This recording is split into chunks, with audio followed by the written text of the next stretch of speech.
এই গুনাহগারের মৃত্যুর আগে আল্লাহ সুবহানাহু ওয়া তাআলা অনেকগুলো ফেরেশতা পাঠাবেন, যেই ফেরেশতারা তাকে আঘাত করতে থাকবে, তাকে মারতে থাকবে। ফেরেশতারা তাকে তার জাহান্নামের প্রতিচ্ছবি তার সামনে তুলে ধরবে।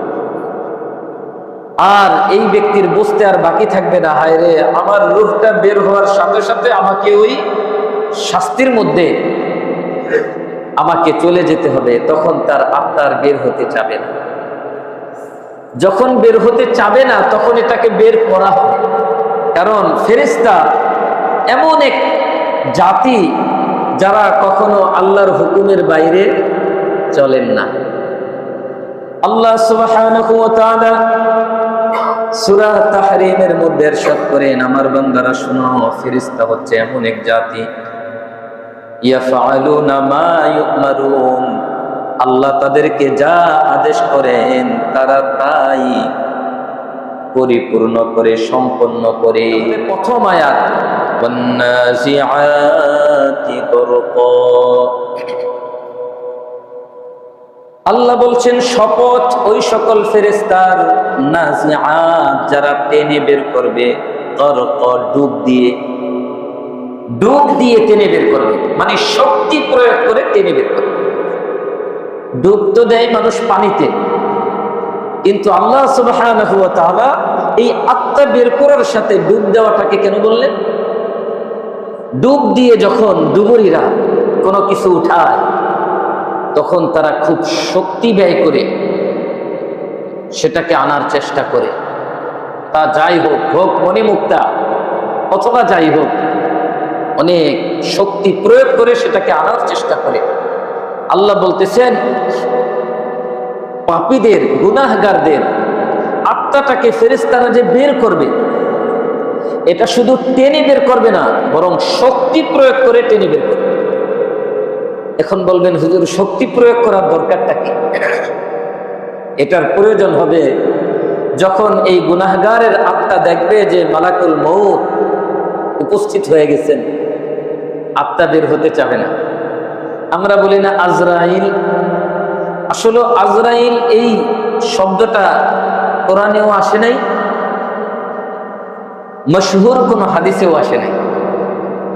মৃত্যুর ফেরেশতা যেটা হাদিস শরীফে আসছে সেটা হলো মালাকুল মউত, মৃত্যুর ফেরেশতা।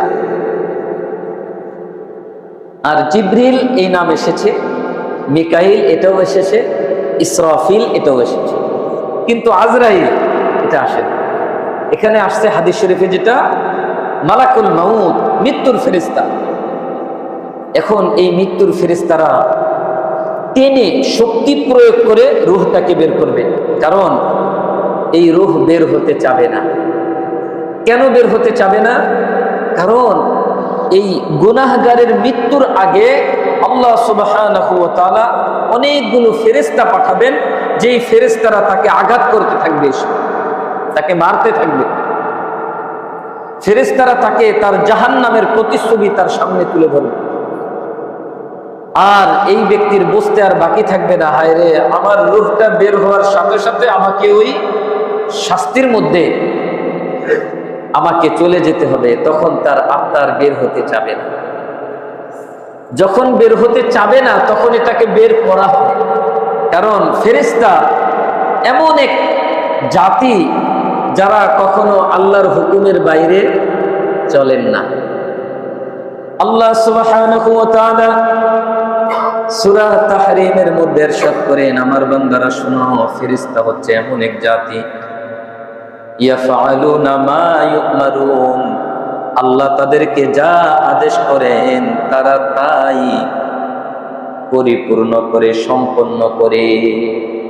তারা কখনো আল্লাহর আদেশের বাইরে যায় না।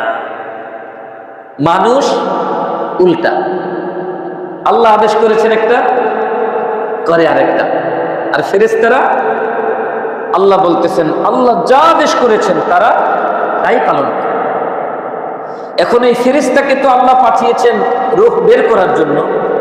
এই রূহ যেভাবেই হোক ফেরেশতারা বের করে নিয়ে যাবে।